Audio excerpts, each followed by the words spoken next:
अस्सलाम वालेकुम। इमरान खान को बतौर वजीर आजम कौमी राजों से खेलना महंगा पड़ गया। साइफर गुम करने के जुर्म में ऑफिशियल सीक्रेट एक्ट अदालत ने इमरान खान और शाह महमूद कुरैशी को 10-10 साल कैद की सजा सुना दी। साइफर की तरह इमरान खान और उनके वकला की टीम ने अदालत से भी खेलने की भरपूर कोशिश की।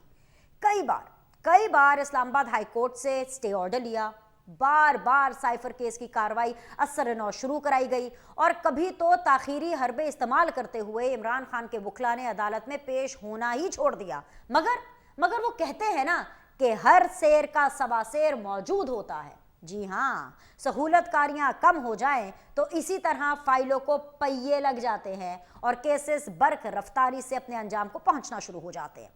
अभी इमरान खान शुक्र माने कि उन्हें सजा सुनाने वाली ट्रायल कोर्ट के ऊपर कोई सुप्रीम कोर्ट का मॉनिटर जज मौजूद नहीं है।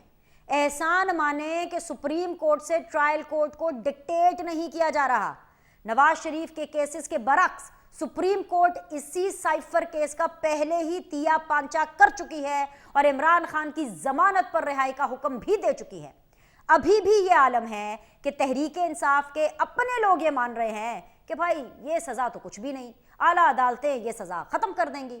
भाई अगर इस केस ने अपनी मौत आप ही मर जाना है तो फिर ये रोना कैसा? आला अदालतों में इस केस का क्या बनता है ये तो हमें वक्त ही बताएगा। मगर एक हकीकत ये भी है कि सियासी के साथ साथ इस सजा का एक पहलू कानूनी भी है। इमरान खान ने अपने ऑफिस से साइफर गुम होने का एतराफ कर लिया है। वो मान रहे हैं कि उनके ऑफिस से साइफर गुम हुआ, मगर उसकी भी जिम्मेदारी वो अपने एडीसी पर आयद कर रहे हैं। इल्जाम लगा रहे हैं कि उनके एक एडीसी ने उस वक्त के आर्मी चीफ जनरल बाजवा के हुक्म पर साइफर चोरी कर लिया था। वो साइफर गुम होने की जिम्मेदारी भी इदारों पर डाल रहे हैं, हालांकि ये वही इमरान खान है, जी हाँ वही इमरान खान है जिनकी ऑडियो लीक्स मौजूद है कि कैसे वो साइफर पर खेलने की स्ट्रैटेजी बना रहे थे। पाकिस्तान की इससे बड़ी बदकिस्मती और क्या हो सकती है कि मुल्क के अहम तरीन राज और वो वजीर आजम जिन्होंने उनकी हिफाजत करनी है वो खुद अपने मुंह से बोल रहे हैं कि हमने साइफर से खेलना है। खेलने के शौकीन इमरान खान को अब कोई जाकर जेल में पूछे कि क्यों खान साहब कैसा लगा खेल, मजा आ रहा है ना?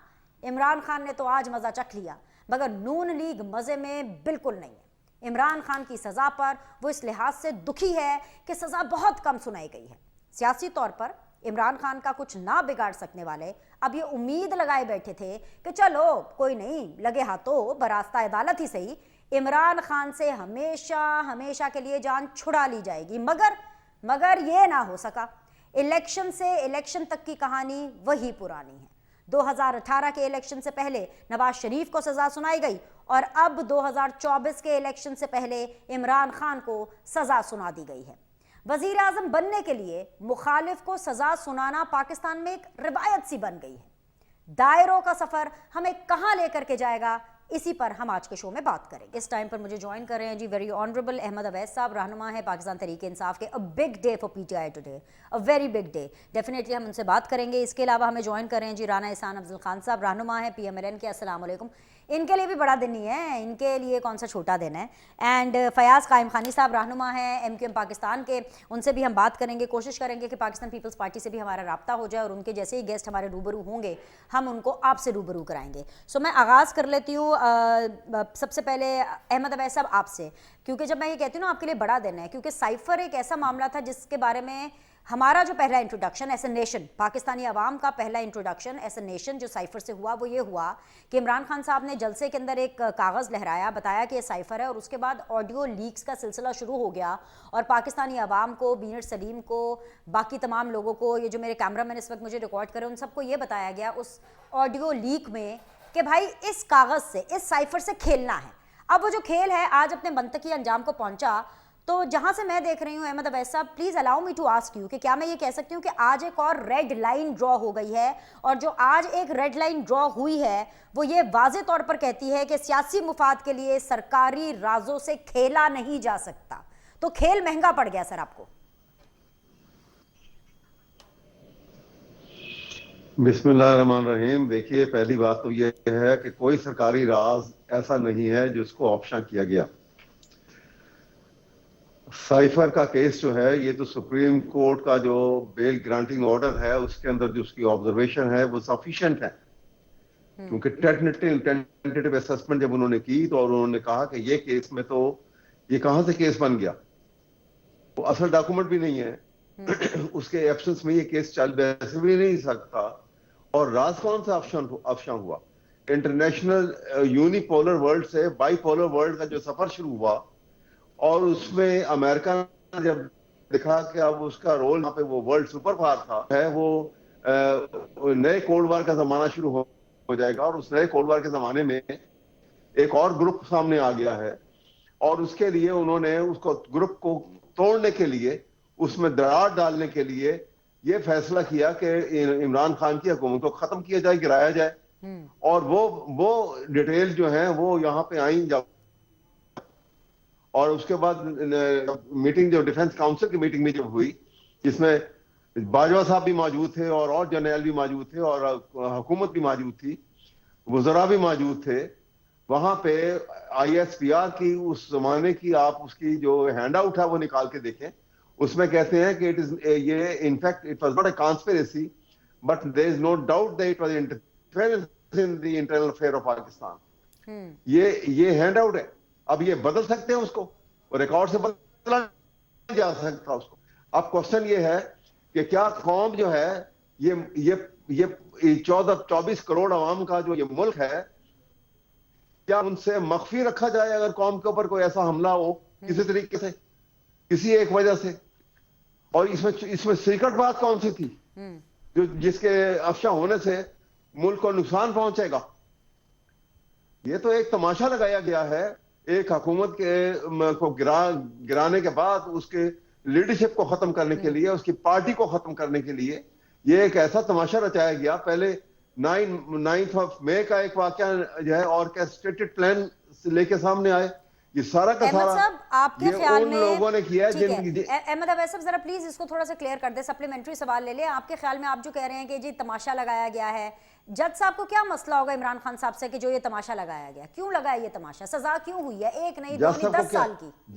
जज साहब को सुनिए, मेरी बात सुनिए, जज साहब को क्या मसला था जब वो ही जज है ना जिन्होंने वो उसका जो है जो तोशाखाना केस का भी फैसला सुनाया था।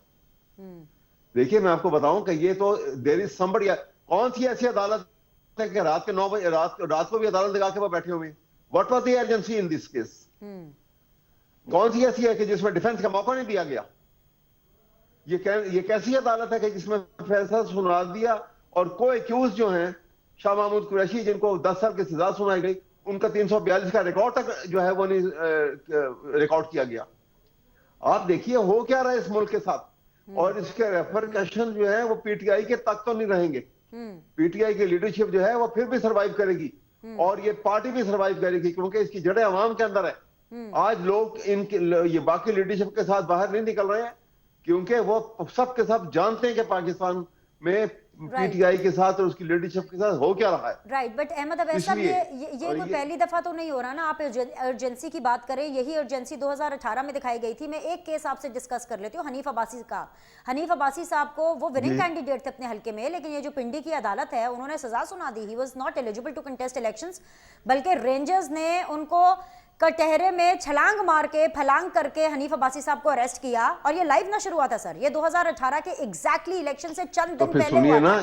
This is not the first time. जी आप ठीक, तो फिर कौन है? इसका मतलब है कि ये तमाम मामलात में सिविल अथॉरिटी से हटके कोई गेम ही खेल रहा है, जो जिसके आगे जो निजाम हुकूमत जो है उसकी कोई हैसियत नहीं है, जिसके आगे आइन की कोई हैसियत नहीं है, जिसके आगे कानून के बालदस्ती के निजाम की कोई हैसियत नहीं है। ये तो बड़ी खतरनाक गेम है, इससे पाकिस्तान को नुकसान होगा। पाकिस्तान का पाकिस्तान का आइन जो है उसका प्रियम्बल क्या कहता है? प्रियम्बल कहता है कि the sovereignty lies with Allah to be exercised by the people of Pakistan through its chosen representatives. अब चोजन रिप्रेजेंटेटिव जो हैं वो तो पावरलेस होके एक तरफ कर दिए जाएं और कोई और उनको लाठी से उनको हांके और उनकी मर्जी के मुताबिक जो है पार्लियामेंट को और निजाम को चलाया जाए। इसका मतलब यह है कि law of rule of law के कॉन्सेप्ट जो है he is being substituted by rule of authority. ठीक है, पॉइंट आ गया। अहमद अवैस साहब, डेस्पोटिज्म आ रहा है, अभी बड़ा खतरनाक है बिल्कुल मुल्क के लिए। बिल्कुल बिल्कुल, ये अभी आपका पॉइंट आ गया है कि आपको लग रहा है कि सिविल अथॉरिटीज से बढ़कर कोई है जो कि ये तमाम तर मामला चला रहे। राना एहसान अफजल खान साहब, आपसे मेरे 2 पार्ट का सवाल है। पहला पार्ट मैं आपके सामने रखती हूँ, 10 साल की सजा इमरान खान साहब को, 10 साल की सजा शाह महमूद कुरैशी साहब को। ये जो 10-10 साल की सजाएं हैं ना, प्लीज बुरा ना मानिएगा, ये मेरा नहीं ख्याल कि आपके लिए कोई अच्छी खबर होगी जो मैं सवाल आपके सामने रखने लगी हूँ। ये तो 2-3 पेशियों में 10 साल की सजा जो है वो खत्म हो जानी है। मुझे लगता है कि ये इसी तरह की जो सजाएं दी जाती हैं, जो लूप होल रखा जाता है सजाओं में, जैसे कि आप लोगों के मामले में पनामा से अकामा निकला, अकामा से वो तनख्वाह वाला मामला निकला और फिर नवाज शरीफ साहब को डिस्क्वालीफाई कर दिया गया और अब फिर जब वो 4 साल के बाद वापस आए, 5 साल के बाद वापस आए, तो अब ओके सब कुछ सेट है। वो इसीलिए क्योंकि लूप होल्स रखे जाते हैं। आपको लग रहा है कि साइफर वाले मामले में भी सजा देने के हवाले से कुछ लूप होल सामने आए हैं, सजा कम है? बिस्मिल्लाहिर्रहमानिर्रहीम। देखिए, सबसे पहले तो हमें इस चीज़ को अप्रिशिएट करना चाहिए कि ये सज़ा सुप्रीम कोर्ट ने नहीं सुनाई। जिस तरह पनामा का केस सुप्रीम कोर्ट ने बाज़ाब्ता खुद सुना और ये एक ट्रायल कोर्ट था, स्पेशल कोर्ट था। अभी इनके पास अपील का हक इस्लामाबाद हाई कोर्ट में है, फिर उसके बाद सुप्रीम कोर्ट में है। तो जो कानूनी कार्रवाई जिस तरह होनी चाहिए उसके तकाजे पूरे किए गए। आगे राइट ऑफ अपील है, आगे सीनियर कोर्ट्स जो हैं वो मौजूद हैं। देखिए, पाकिस्तान की तारीख में बीनिश पहली दफा डिप्लोमेटिक डॉक्यूमेंट को इस्तेमाल किया गया। सबसे पहले तो उसको गुमा दिया गया, एक ऑफिशियल डॉक्यूमेंट को, डिप्लोमेटिक डॉक्यूमेंट को गुमा दिया गया। फिर उसको इस्तेमाल किया गया अवामी जहन साजी करने के लिए, मैनिपुलेट किया गया लोगों को, एक फिक्शन, एक प्रोपेगेंडा उसके ऊपर किया गया। आपने अपने डिप्लोमेटिक टाइज को स्ट्रेन किया, एक तमस्खर तमाशा लगाया गया पाकिस्तान के अंदर कि किस तरीके से जो है वो लोकल सियासत के अंदर आप डिप्लोमेटिक जो आपके रिलेशनशिप्स होते हैं उसको आप ड्रैग करते हुए उनका आप रगड़ा निकालते हैं, सिर्फ आपको सियासी मफाद हो जाए। और आप देखिए राना साहब, आप अपना कैथारसिस कर लेने, नहीं आप, मैं बिल्कुल सुनूंगी, लेकिन मैं जरा सवाल आपके सामने क्लियरली रख लूं। सवाल ये है कि जल्दबाजी क्यों? रात को 12-12 बजे तक अदालत लगी गई, सरकारी वकील क्यों, अगर उनके वकील नहीं पेश हो रहे, वो कह रहे हैं कि जी वो इलेक्शंस में बिजी है, इलेक्शन के बाद कर लेते हैं, जल्दबाजी को लेकर के या आपने अपना कैथारसिस करना है सर आंखों पर? वो तो ऑलरेडी जेल में ही थे, वो कौन सा बाहर निकल के चहलकदमी कर रहे थे, वो कौन सा जिम चले गए थे? जो भी हो रहा था जेल में ही हो रहा था, तो इतनी जल्दी क्या थी? कंटिन्यू करें जी। देखिए, मैं तो समझता हूं कि जल्दी नहीं होनी चाहिए किसी भी मामले में, खास तौर पे इस तरह के मामले में। जल्दी करके आप एक गिल्टी पार्टी को भी एडवांटेज दे देते हैं। तो मैं तो समझता हूं कि अगर जल्दी की गई तो वो गलत थी। मुझे नहीं पता कि ये जल्दी की गई नहीं की गई, अदालत ने फैसला सुनाया, लेकिन बात ये है कि अगर कोई गैप्स छोड़े गए तो उसका जो है वो फायदा होगा खान साहब को, जल्दी का फायदा होगा खान साहब को, नुकसान नहीं होगा। तो जल्दी नहीं होनी चाहिए, नंबर एक। देखिए, दूसरा, मैं सिर्फ और इसका नुकसान आपको होगा, फायदा इमरान खान साहब को होगा, नुकसान आप लोगों को होगा। नहीं, हमें क्या नुकसान होना, देखिए हमें इससे क्या, हमारा तो लेना देना नहीं है, मुल्क को नुकसान हुआ इससे। लेकिन जो मैं बात बीनेश करना चाह रहा हूं, अगर मुझे सिर्फ मुकम्मल कर लेने दें, जो इतना ये कहते हैं कि आलमी साजिश हुई थी, तो भाई आप उनके मुंह पे तो कहते हुई थी।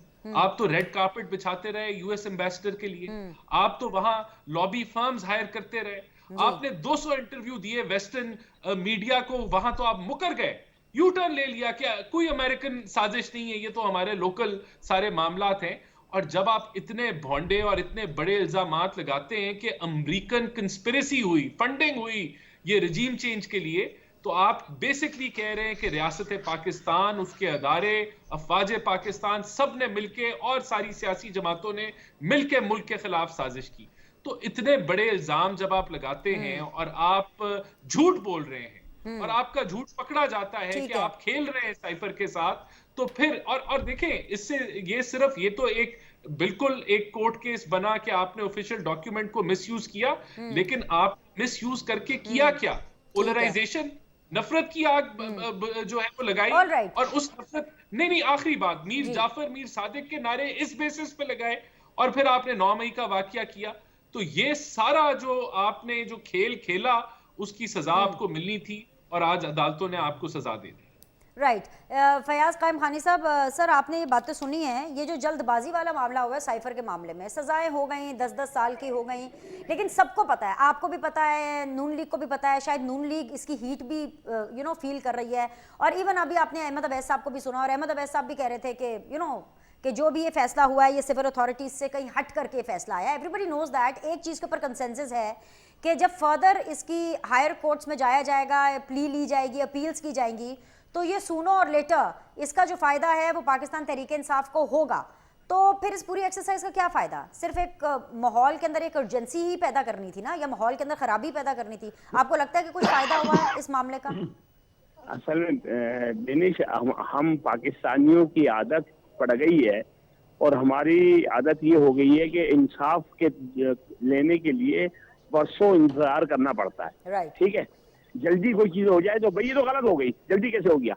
ठीक है, अरे जो कानून की, जो उस अदालत की, उस केस की जो रिक्वायरमेंट है, जो बेसिक रिक्वायरमेंट्स हैं, वो अगर पूरी कर दी गई है, कानूनी तकाजे पूरे कर दिए गए हैं, ठीक है, जो जो जिस तरीके से प्रोसिक्यूशन ने अपना केस साबित कर दिया, मैं इसकी बात नहीं कर रहा हूँ, जनरल बात कर रहा हूँ, ठीक है, ये अगर दिनों में हो जाए या महीनों में हो जाए, ठीक है, एक स्पेशल कोर्ट बनी हुई है, उसमें उसको साइफर का केस गया, उन जज साहब के पास यही केस है लगाने के लिए, ठीक है, वो सुबह आके ये केस सुनते हैं, बाद में दोपहर में जाके अपनी कोर्ट को चलाते हैं। असल में मामला ये है कि हम लोगों को सालों बरसों इंतजार करने की एक आदत सी पड़ गई है कि भाई जल्दी क्यों हो गया, ये जल्दबाजी में क्यों हो गया? अरे भाई जल्दबाजी में कोई नुक्ता छूटा है या कोई रिक्वायरमेंट पूरी नहीं की गई है या कवानीन की खिलाफ वर्जी की गई है, जब तो बताओ। हाँ। ठीक है ना भाई, जब ये नहीं हुआ है तो इसका मतलब है जल्दी हो या देर से हो, सालों बरसों तक इंतजार करने से बेहतर है फैसला आ गया है। अभी तो ऊपर की अदालतें देखेंगी कि फैसला सही है लोअर कोर्ट का या गलत है, तो वो फिर उसके बाद उनके पास गुंजाइश तो है और अपील का हक भी है। पीपल्स पार्टी का भी मुझे पॉइंट ऑफ व्यू लेना है, लेकिन मुझे एक छोटा सा ब्रेक लेना है। एक ब्रेक लेते हैं, वापस आएंगे। बैरिस्टर आमिर हसन साहब हमें ज्वाइन कर चुके हैं, उनसे टेक लेंगे कि जी उनको साइफर वाले मामले में इमरान खान साहब का साइफर के साथ जो खिलवाड़ था और उसके नतीजे में आने वाली सजा कैसी लग रही है। Will be back shortly.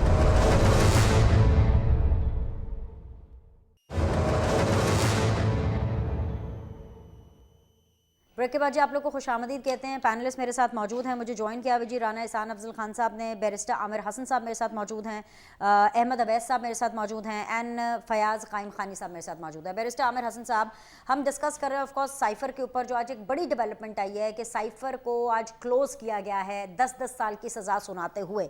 एक और जो पैगाम है, बाकी पैनलिस्ट ने तो काफ़ी अपना पॉइंट ऑफ व्यू, अपनी पार्टी का मौक़िफ़ इसके ऊपर रखा, लेकिन एक और जो दो टोक पैगाम है वो मिल गया है, और वो पैगाम ये है कि खारजा ताल्लुकात सियासी मुफादात की भेंट नहीं चढ़ाए जाएंगे। ये भी रियासत की तरफ से, अदालतों की तरफ से एक वाज़े पैगाम दे दिया गया है।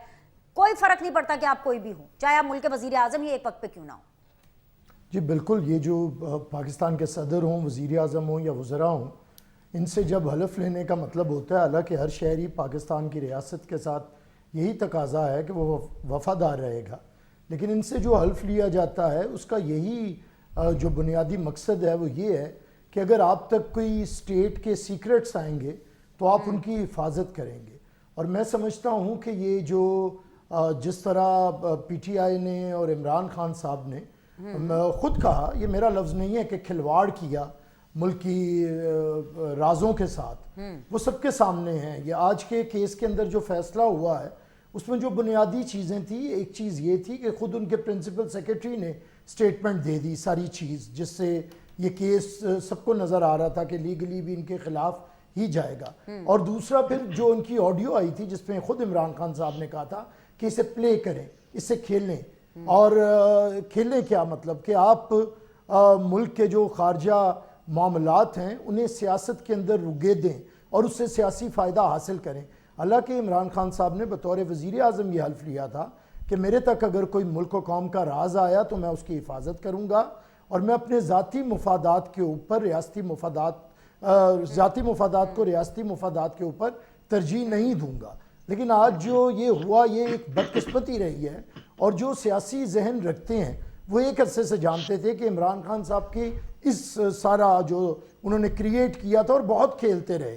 कभी कहते रहे कि अमेरिका इन्वॉल्व है, कहीं कहते रहे जनरल बाजवा इन्वॉल्व है, फिर कहा अमेरिका इन्वॉल्व नहीं है, सिर्फ जनरल बाजवा इन्वॉल्व है। तो जिस तरह खेला तो वो एक मकसद था, लेकिन सियासी लोग ये समझ रहे थे कि इमरान खान ने हमेशा के लिए क्रॉस कर दिया है कि अब वो पाकिस्तान के किसी अहम ओहदे पे नहीं बैठ सकेंगे। ये चीज़ एक वाजे हो गई थी, क्योंकि एक मुफादात होते हैं हुकूमती, और एक मुफादात होते हैं रियासती। और मैं यहाँ पे आपकी तवज्जो दिलाना चाहूँगा कि शहीद जुल्फ़िकार अली भुट्टो को जब फांसी दी जा रही थी तो उन्होंने जो अपनी आखिरी स्टेटमेंट दी थी सुप्रीम कोर्ट ऑफ पाकिस्तान में, उन्होंने कहा था मिलॉर्ड्स मुझे पता है कि आप मुझे फांसी देने जा रहे हैं, लेकिन मेरे सीने के अंदर ऐसे ऐसे राज हैं कि आज मैं कहूँ तो आग लग जाए, लेकिन ये मेरे साथ मेरी कब्र में जाएंगे, मैं कोई राज अफशा नहीं करूँगा। तो मैं समझता हूँ कि ये था वो अपने हल्फ की पासदारी और अपनी रियासत के मुफादात अच्छा, को मैं भी आपको बैरिस्टर साहब एक चीज़ वाजे कर दूं वेरी क्विकली, और वो ये है कि जो बिलावल साहब और जो पाकिस्तान पीपल्स पार्टी कोशिश कर रही है ना कि जी अभी ये तो पीटीआई तो भाई बहुत बुरे तरीके से गड़ गई है और 10-10 साल की सजाएं हो रही हैं और इमरान खान साहब तो सिस्टम में बहुत जल्दी वापस नहीं आने वाले, तो इनका जो भी वोट बैंक है हम उसको अपनी तरफ कर लेते हैं। ये आप लोग के लिए बिल्कुल अच्छी खबर नहीं है, बिकॉज आगे जो फर्दर अदालतों में जा करके ये जो मामला, ये जो सजा है, ज़्यादा देर टिकने वाली नहीं है। तो इससे मैंने आपको चीज़ क्लियर करनी थी कि अगर आपने भी अपना बयानिया बदलना है तो ये बेहतर टाइम है आप उस बयानिए को बदल लीजिए। अहमद अवैस साहब देखिए, मुझे बात तो जी जी कर लें। मैं समझता हूँ, देखिए हमारे जो वोटर हैं वो ये जो वोटर पीटीआई के हैं ये ज़्यादातर हमारे लोग थे। यहाँ पे अहमद अवैस साहब तशरीफ फरमा हैं, ये पीपल्स पार्टी के थे, इससे अंदाजा कर लें। तो वापस चाहिए ये सारे आपको लोग अहमद अवैस साहब, देखिए डायरेक्टली के हम अहमद लोगों अवैस ने साहब वापस आना देखिए चाहते हैं पीपल्स पार्टी में। ये पहले हमारे वोटर थे, हमारे लोग थे, हमने पाकिस्तान पीपल्स पार्टी ने इन्हें ग्रूम किया बहुत सी अक्सरियत में।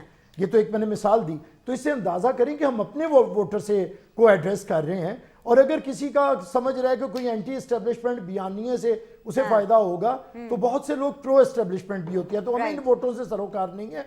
हमें अवाम के हकीकी जो लोग हैं, अवाम हैं, उनसे सरोकार है जिन्हें हमने ताकत का सरचश्मा बनाना है। और आखिरी जुमले में हम अवाम को ये बता रहे हैं कि कल तक कोई लाडला बन के जनरल बाजवा की गोद में या एस्टेब्लिशमेंट की गोद में बैठा था तो वो भी गलत था, और आज अगर कोई किसी की गोद में बैठ रहा है तो वो भी गलत है। और जो कल भी बैठेंगे और जो बैठने की तैयारी कर रहे हैं और जो ये कह रहे हैं कि जी इनको छोड़ के हमें चूज किया जाए, वो भी गलत है। ये अगर हम पे लगाना चाह रही है तो महज इल्जाम है। इल्जाम तो मैंने किसी पे भी नहीं मैं कह रहा हूँ कि हमारी 50 साल की सियासत गवाह है, हम किसी की गोद में नहीं बैठे। मैंने तो आपकी बात ही नहीं की। मैं भी कह रहा हूं, आप अपनी तरफ बात मैंने भी किसी की नहीं की। कल को अगर कोई बैठना चाहता है एस्टैब्लिशमेंट की गोद में तो वो भी गलत करेगा, कल को बैठने वालों को भी हम बैठने नहीं देंगे। अहमद अवैस साहब, एक फाइनल चीज जो साइफर के हवाले से मैंने बात करनी है और उसके बाद जाहिर सी बात है फिर मैं पाकिस्तान के अलमिये पर ही बात करूंगी। एक बयान होता है 342 का, और वो कोई भी जजमेंट देने से पहले ऑफ कोर्स कोर्ट जो है,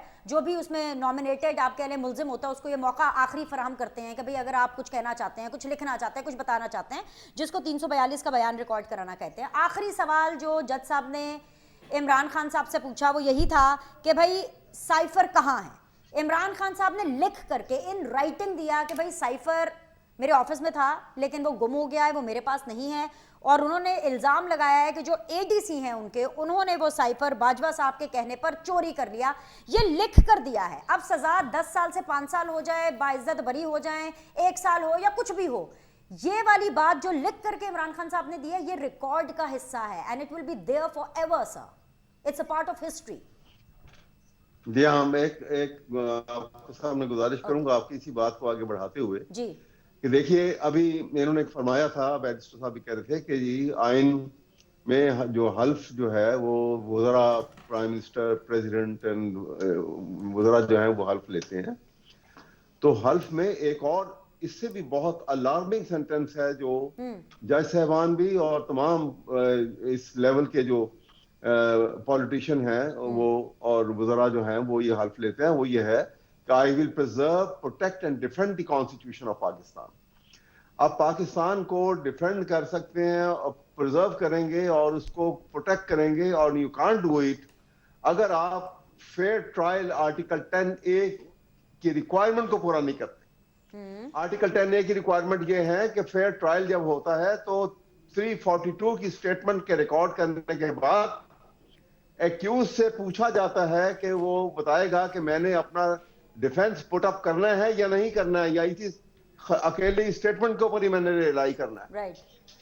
यहाँ पर तो सिर्फ इमरान खान से 342 की स्टेटमेंट रिकॉर्ड जो है ये की गई, और शाह महमूद कुरैशी की 342 की स्टेटमेंट भी रिकॉर्ड नहीं की गई, और उनका राइट टू डिफेंस भी खत्म कर दिया गया। राइट। इस अर्जेंसी के अंदर के आज ही रात सब कुछ खत्म कर देना है। तो आर्टिकल 10A की रिक्वायरमेंट को पूरा ना करके पाकिस्तान के आइन को उठा के फेंक दिया आप इन्होंने। ये it amount to subversion of the constitution of Pakistan. और अगर सबवर्शन है तो पाकिस्तान का आर्टिकल 10 आइन का आर्टिकल 10(6) जो है वो आर्टिकल वो ये कहता है कि वन हु एब्रोगेट्स और subverts the constitution of Pakistan commits an act of high treason। ये तो मामलात अभी आज it is the beginning, it is the end of A beginning. यहां से एक बिगिनिंग शुरू होने लगी है। ये तो आपने एक तो 10 साल दे दी है, आगे तो सिलसिला जो है अगर फेयर ट्रायल चलेगा और आइन के मुताबिक चलेगा तो सिलसिला फांसियों पे जाएगा, सिलसिला जो है वो कैपिटल पनिशमेंट के ऊपर जाएगा, जो पाकिस्तान के आइन के साथ खेल खेला जा रहा है। अच्छा, सिर्फ इसलिए अब मामला ये है, ठीक है, अब ऐसा आपने बड़ी अच्छी लाइन दी है, ये जो सरों की तरफ जो सिलसिला जा रहा है, मैं इसी को लेकर के नून लीग की तरफ जाना चाहूंगी, क्योंकि यूं लग रहा है कि पाकिस्तान दायरों में ही घूम रहा है। दायरों का जो सफर है वो आखिर पाकिस्तान को कहाँ लेके जाएगा। राना साहब, 2018 के इलेक्शन से पहले ये नागुज़ीर हो गया था कि नवाज शरीफ साहब को एलिमिनेट करना है, बिल्कुल वैसे जैसे 24 के इलेक्शन से पहले ये नागुज़ीर हो गया है कि इमरान खान साहब को एलिमिनेट करना है। मुझे ये समझ नहीं आती कि जिन्होंने भी वजीर आज़म इन वेटिंग होते हैं, जो भी वजीर आज़म बनना होता है, उनको अपने मुखालिफ का सर क्यों चाहिए होता है वजारत उज़्मा पर जाने के लिए या उसका ओथ लेने से पहले? ये कब तक चलेगा? ऐसे कुछ तो नया ले आए। This is so predictable sir. जी देखिए, सवाल टोटली तौर पे गलत इसलिए है, क्या पीएमएलएन ने ये सजा सुनाई है? क्या पीएमएलएन इलेक्शन कंडक्ट करा रही है? नहीं, तो नवाज शरीफ को क्या नवाज शरीफ को पीटीआई ने सजा सुनाई थी सर? नहीं। देखिए, उस वक्त आप जो मामलात पनामा में नाम था मियां नवाज शरीफ का, नहीं, आप तो हमें बता के थक गए कि इमरान खान साहब ने सब कुछ किया। तनकीद आप उनके ऊपर करते हैं, पनामा इमरान खान थोड़ी ना लेकर आए थे। कौन लेकर आया था पनामा सर? बनती ना बीनेश, ये कंपैरिजन अच्छा, नहीं बनता। कर ले, मुकम्मल करना है। नहीं, मुझे बताएं कि क्या नाम था नवाज शरीफ का पनामा में? नहीं था नाम। तो वहां तो क्या व्हाट्सएप के ऊपर जेआईटीज बन रही थी? नहीं, एक मिनट, यहां तो साइफर पूरी अवाम के सामने लहराया गया। 25 करोड़ अवाम ने देखा। क्या ऑडियो कॉल सुनी अवाम ने? 25 करोड़ अवाम ने कि हम इससे खेलेंगे, उन्होंने सुनी। क्या 9 मई के वाकयात देखे अवाम ने? वो बिल्कुल देखे गए। क्या खान साहब ने कहा कि अगर ये मुझे दोबारा गिरफ्तार किया तो फिर यही कुछ होगा? क्या उन्होंने पहले हफ्ते के अंदर कंडेम किया? 9 मई को नहीं किया। वो खुशियां मना रहे थे कि बड़ा कारनामा हमने अंजाम दे दिया है।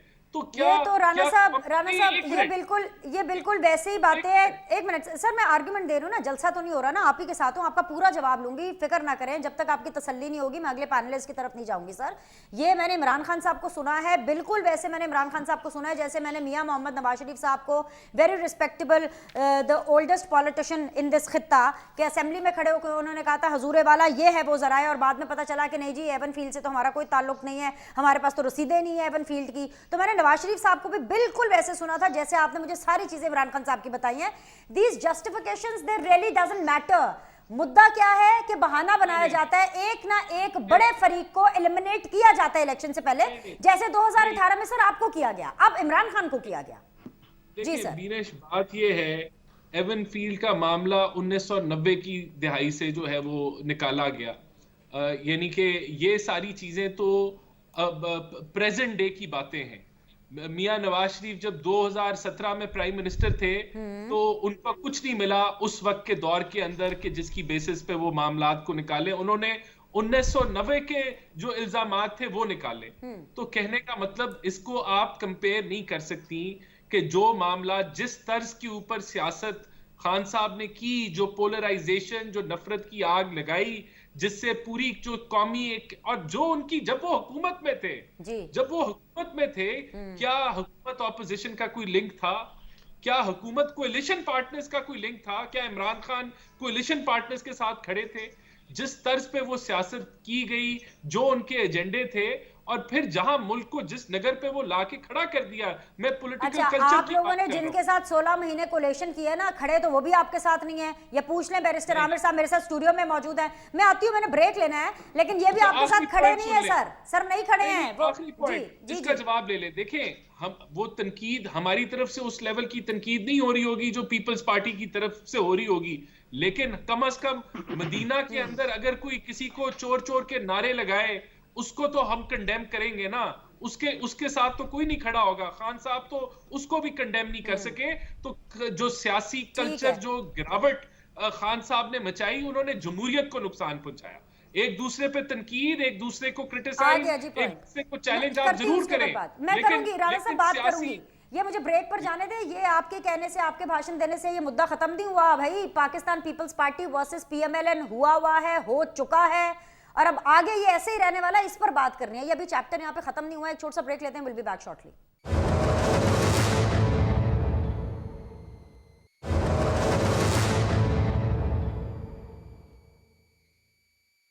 ब्रेक के बाद जी आप लोग को खुशामदीद कहते हैं। फयाज कायम खानी साहब हैं, रहनुमा MQM पाकिस्तान के। अहमद अवैस साहब हैं, रहनुमा PTI के। बैरिस्टर आमिर हसन साहब है पीपल्स पार्टी से। एंड राना एहसान अफजल खान साहब हैं जी मेरे साथ नून लीग से। फयाज कायम खानी साहब, ये जो तमाम तर मामला आपके सामने आया हुआ है, ये इसके ऊपर आप कमेंट करना चाहते हैं ज़रूर कीजिए। लेकिन सर मेरा स्पेसिफिकली आपसे सवाल ये है कि आसिफ अली जरदारी साहब ने एक ऐसी प्रिडिक्शन की है, बल्कि आप ये कहें कि उन्होंने अपना लाहे अमल बता दिया है। आप मुझे बता रहे हैं, यानी MQM पाकिस्तान का मौक़िफ़ है कि अगली जो हुकूमत है विफाक में, वो नून लीग प्लस MQM की है। लेकिन फयाज भाई, आसिफ अली जरदारी साहब कह रहे हैं कि कुछ भी हो जाए, हमारे यानी पीपल्स पार्टी के बगैर जो है वो नवाज शरीफ साहब अपनी हुकूमत नहीं बना सकेंगे, और इस दफ़ा पीपल्स पार्टी ने उनको सपोर्ट कोई करना नहीं है। तो सर ये बड़ी डिफिकल्ट सिचुएशन है सर आपके लिए। फिर कैसे असल में बात ये है बेनिश कि जो आपका सवाल है उसी पे बात कर लेते हैं, ताकि थोड़ा सा मौजू भी बदली हो जाए, समझे ना। क्योंकि वो जो 10 साल जिनको मिली है वो 10 साल मिल गई, आगे जाके 5 साल कम हो जाए, 2.5 साल कम हो जाए, पूरे 3 साल कम हो जाए, अल्लाह उनके नसीब में जो लिखा वही होगा। ठीक है, यहाँ जान नहीं छूटेगी। उनकी कई मसले हैं उनके बेचारों के, उनके खुद के ही बोए हुए हैं सारे के सारे। मैं तो हमेशा एक बात कहता हूँ, कई TV टॉक शो में बोल चुका हूँ, इमरान खान को चढ़ाने वाला मोबाइल फोन था, इमरान खान को पटकने वाला भी मोबाइल फोन ही है, समझे ना। वो जो फौज तैयार की थी ना, उन्होंने वो तूफाने बदतमीजी खड़ी की और कुछ नहीं देखा।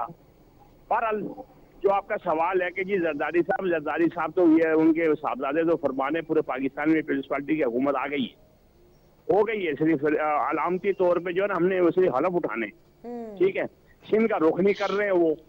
सिंध के अंदरूनी सिंध में जो है वो दही सिंध की आवाम उनके पीछे जो है ना पत्थर लेके फिर रही है। शहरी सिंध में तो वो आ नहीं सकते। 15 साल में वो जो काम किए इन्होंने, ठीक है। अभी तक पूरे शहरी सिंध के अंदर तो इन्होंने नौबत यहाँ तक आ गई कि जो इनको खास गढ़ था कराची के अंदर लियारी, जिसमें बड़ा फकर करते थे कि जी ये नोडोरा और दूसरा लाड़काना है ये, ठीक है। वहाँ कोई कैंडिडेट इनका खड़ा नहीं हुआ, ठीक है। एक तीसरे दर्जे की जो है लीडरशिप में से एक रहनुमा को दे दिया इन्होंने अपने, जिसको रहनुमा बताते हैं, कभी मानते हैं कभी नहीं मानते हैं उस बेचारे को, ठीक है।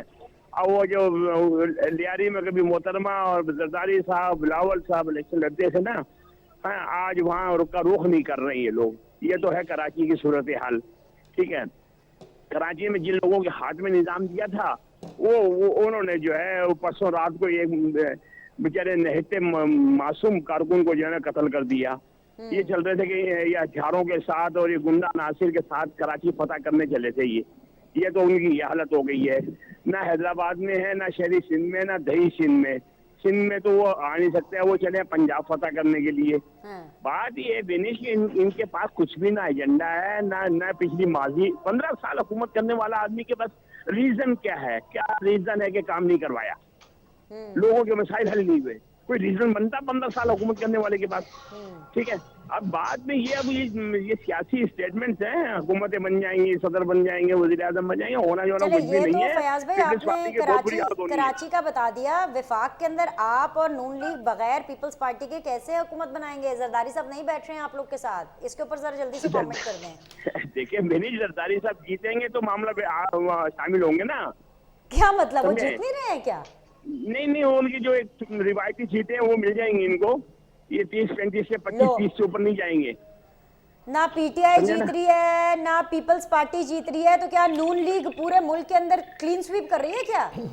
देखिए मैं कोई नजूमी तो हूं नहीं कि जो आज बता दूं, लेकिन हालात और वाकयात ये बता रहे हैं।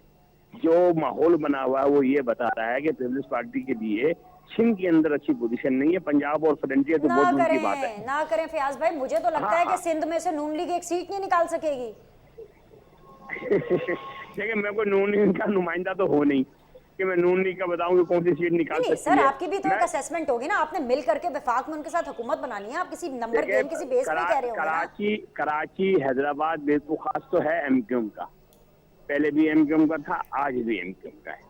2-3 सीटें हैं जो कि या तो नून लेके जाएगी उसमें से, या पीपल्स पार्टी अच्छा लेके जाएगी। फयाज भाई ऑनेस्टली जरा एक बात बताइएगा, आप लोगों जी, ने जिनके साथ मिलकर हुकूमत बनानी है, जिनके ऊपर आपने तकिया किया हुआ है, आपने उनके ऊपर होमवर्क किया है कि बस जबानी कलामी पे साडी गल हो गई, आपकी भी बात हो गई है, इसी के ऊपर चल रहे हैं, कि कोई होमवर्क भी किया है कि कोई बातचीत जबानी शबानी? हाँ, आपका जहाँ इशारा है, हमारी मुलाकातें बिल्कुल हुई हैं, लेकिन हमारा कोई भी उनसे एग्रीमेंट नहीं है, ना नून लीग से, न किसी और जमात से।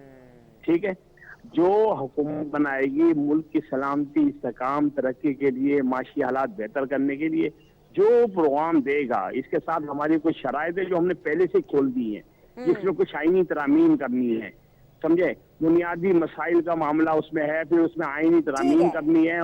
मुलाकातें हुई है, लेकिन अभी ऑप्शंस मौजूद हैं, अभी कुछ फाइनल ऑप्शंस मौजूद है मुलाकातों के बाद। ठीक है, मेरे साथ रहिएगा। बैरिस्टर साहब, आपके लिए भी ऑप्शंस मौजूद हैं? गल होनी जे हो गई जे कर लोगे तुसी गल, या फिर जो आसिफ अली जरदारी साहब फरमा रहे हैं कि इस दफा हमने नून लीग के साथ बैठ करके हुकूमत नहीं बनानी, क्या ये हरफे आखिर है? इसका जवाब मुझे दीजिएगा इस ब्रेक के बाद। Will be back shortly.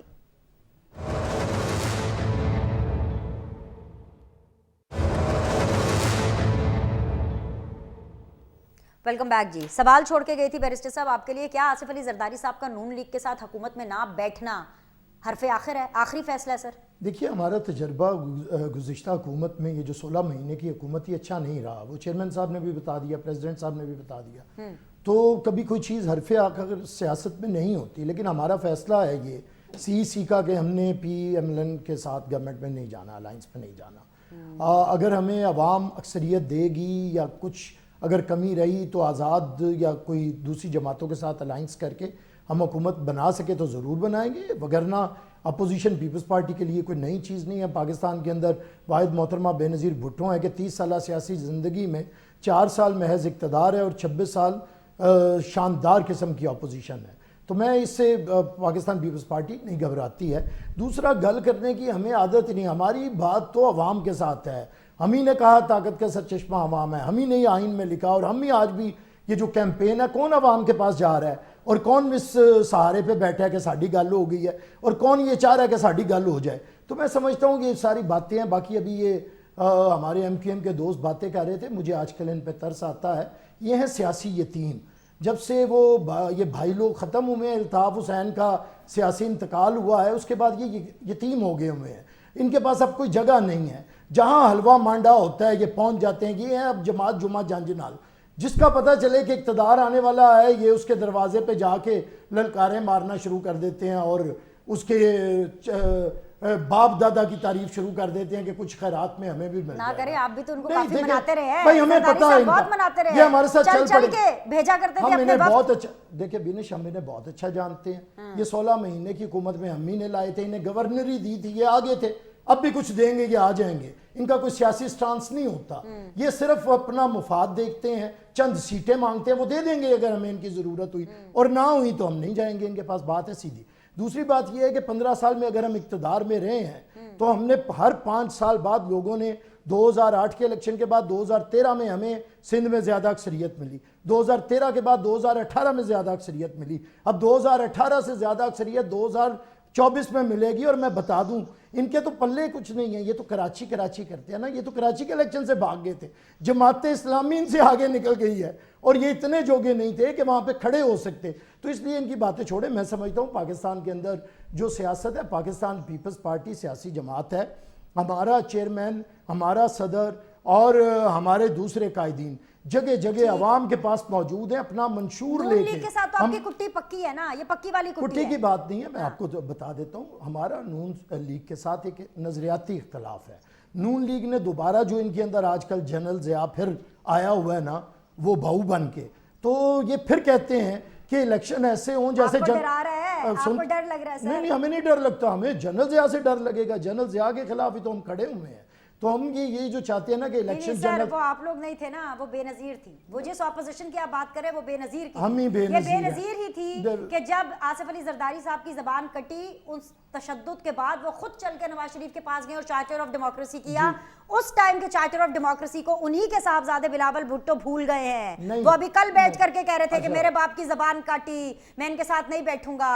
Charter of democracy को भूल गए हैं। अच्छा मेरी बात तो सुने ना, कब भूले हैं? चार्टर ऑफ डेमोक्रेसी पे 90% हमने अमल किया है। हम ही तो चार्टर ऑफ डेमोक्रेसी को लेके चल रहे हैं। ये भूले हुए हैं जो आज फिर किसी की गोद में बैठ के इक़्तिदार में आना चाहते हैं। हम नहीं भूले। और मोहतरमा हम ही बेनज़ीर हैं ना, हम ही हैं, हम ही उन्हीं के मिशन को आगे बढ़ा रहे हैं। बेनज़ीर भुट्टो के साथ हम ही जद्दोजहद करने वाले हैं, हम ही लहू देने वाले हैं। और बेनज़ीर भुट्टो हमारी माँ है, हमारी लीडर है, उसी के मिशन को हम आगे बढ़ा रहे हैं और तो कोई नहीं बढ़ा रहा। तो बात इतनी है। दूसरी बात ये जो इनके अंदर जनरल ज़िया आया हुआ है और ये चाहते हैं कि ये इलेक्शन भी रेफरेंडम की तरह हो जाए कि हर तरफ हू का आलम था, जिन था या रेफरेंडम था, कि कोई मुकाबले पे ना हो, सुनिया हो जन गलियां ते विच मिर्जा यार फिरे। हम इन्हें ये कह रहे हैं कि सियासत के अंदर सबको अवाम के पास जाएं, किसी और के पास ना जाएं। और ये पुराना मॉडल अब नहीं चलेगा, थक चुका है। आज आपने अभी तकरीर सुनी है, मेरी बात तो सुन लें। आज आपने मुझे भी मौका दे दें, एक मिनट दे, एक सेकंड दे दें। आज आपने तकरीर सुन ली, आई लव यू और आई लव यू टू। अब ये काम नहीं चलेगा।